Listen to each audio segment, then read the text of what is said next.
የአርሲዋ ትንቢተኛ አሮጊት ከድሬዳዋ በአውራሪስ ባቡር ተሳፍረን ለገሃር ስንገባ የሀገሬ ልጅ አቶ ሉድቪክ ካልቮዳ ተቀብሎን ቤት እስክንከራይ ድረስ በእንግድነት እንድናርፍ በዋናው አደባባይ ወደሚገኘው መኖሪያ ቤቱ ወሰደ።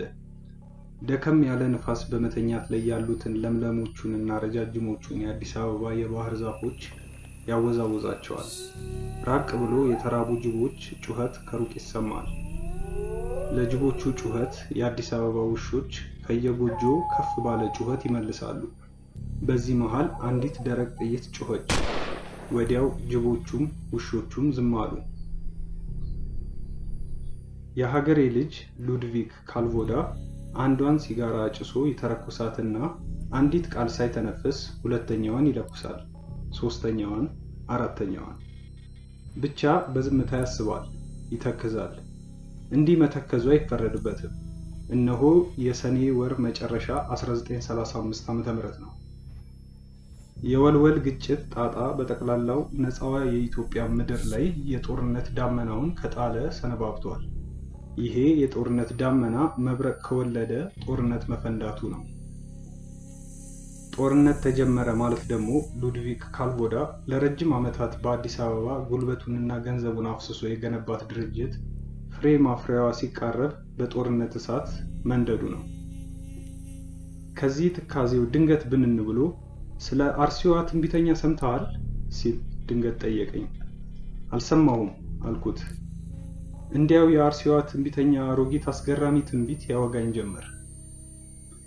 ከንግስት ዘውዲቱ ሞት በኋላ ሬገንት ባለሙሉ ስልጣን እንደራሴ ራስ ተፈሪ መኮንን ቀዳማዊ ኃይለ ሥላሴ ንጉሠ ነገሥት ዘኢትዮጵያ ተብለው ዘውድ ሲጭኑ አዲስ አበባ ከምንጊዜውም በላይ ደምቃና አምራ ነበር።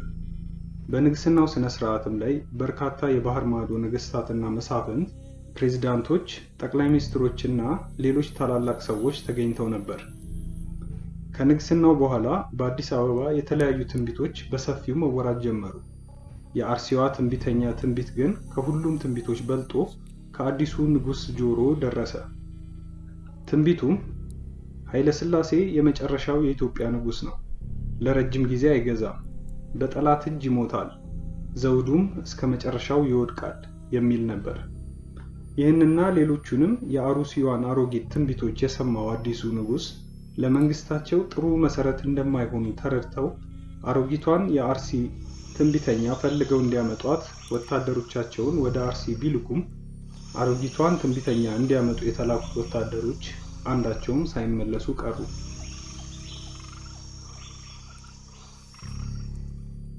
የአዲስ አበባ ክፉ ምላስ ወረኞች እንዳወሩት አሮጊቷ ትንቢተኛ ሰማያዊ ኃይል ያላትና የዱር አራዊቶችንም የማዘዝ ኃይል ስለነበራት ንጉሠ ነገሥቱ የላካቸውን መልእክተኛ ወታደሮች እባቦች እየነደፉ አንበሶች እየበሉ በዛው አስቀሯቸው እያሉ አወሩ።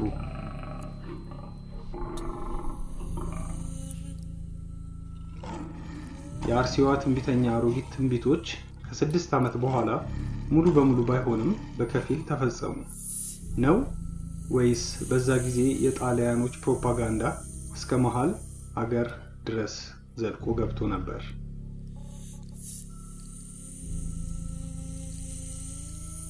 ሀበሽካ ኦዴሳ በአዶልፍ ፐርልሳክ ወይም የሀበሻ ጀብዱ በተርጓሚ ተጫነ ጆብሬ መኮንን